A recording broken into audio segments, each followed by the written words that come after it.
L'Observatoire ivoirien pour la gestion durable des ressources naturelles, OIREN, engagé dans la protection de la biodiversité et la protection des droits humains, a présenté jeudi 30 novembre 2023 à Abidjan Cocody Palmeraie, au cours d'une conférence de presse, les résultats de la mission d'observation indépendante entreprise en vue de la restauration du parc national de la Marawe. Le président de l'OIREN, Youssouf Doumbia, a fait un plaidoyer pour la restauration intégrale et définitive du parc fortement infiltré par les populations.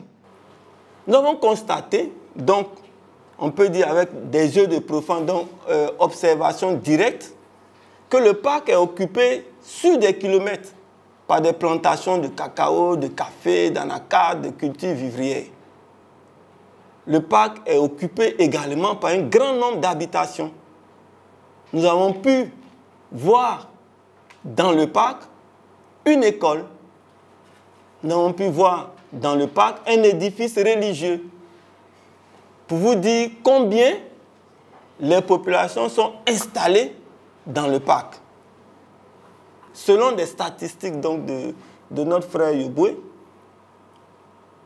nous avons 75 000 habitants dans le parc.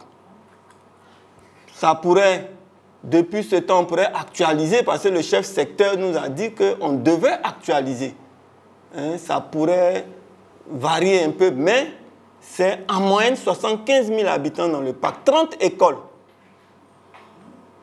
8 502 élèves du CP1 au CM2, 34 campements, 34 chefs donc de campement, 30 directeurs d'école avec leurs familles, bien entendu, 180 enseignants avec leurs familles. Le président de SOS Forêt, professeur Enyankou Wadja, et le DRH de l'OIPR, colonel Kassoum Draman Ouattara, ont soutenu la nécessité de protéger ce parc. La Marawe, nous sommes tous ivoiriens, c'est une tache noire dans notre politique de conservation. Tache noire parce que parmi toutes les aires protégées, voilà la seule aire protégée où il réside encore des personnes. Et cela donne aussi une image négative à la Côte d'Ivoire en matière de conservation. Parce que, sans rentrer dans certains détails, notre pays prend des engagements au niveau national et international en matière de conservation. Et quand on a un tel cas, cela voudra dire que nous avons encore quelques insuffisances. Les parcs, si vous voyez tel que c'est réparti, ça représente un écosystème. Chaque parc représente un écosystème particulier. Oui, c'est réparti comme ça.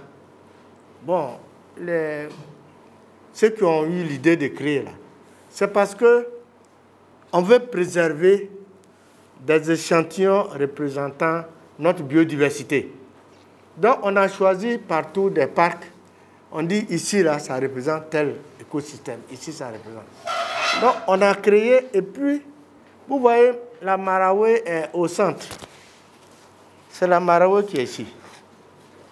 Et ça représente l'écosystème de savane et puis forêt. Ça représente les deux types d'écosystèmes. Ça veut dire quoi? Ça veut dire que si demain, la Marawe n'est pas là, on a perdu la biodiversité, le mélange forêt-savane. Tout ce que le mélange forêt-savane doit donner, on a tout perdu. Les représentants de la communauté Baoulé et CEDEAO infiltrés dans le parc de la Marawe se sont engagés à s'inscrire dans le processus de départ du parc. Dans l'ensemble, que nous trouvons une solution pour les parents résidant dans le parc. Sinon, c'est très difficile pour eux. Ça les fait mal s'ils entendent une fois que vous allez quitter. Mais leur mal est quoi? C'est parce qu'ils ne savent pas où aller. Et là, je suis d'accord avec vous, M. Doumbia, que c'est des mesures d'accompagnement qui font et toute opération doit se faire dans le respect de la dignité humaine. La Côte d'Ivoire compte à ce jour 8 parcs et 10 réserves qui sont régulièrement infiltrés par les populations riveraines. Sur les 101 000 hectares de superficie du parc national de la Maraoué, seulement 32 000 hectares ont été restaurés par l'action de l'Office ivoirien des parcs et réserves, OIPR, soit un peu plus de 30% de sa superficie.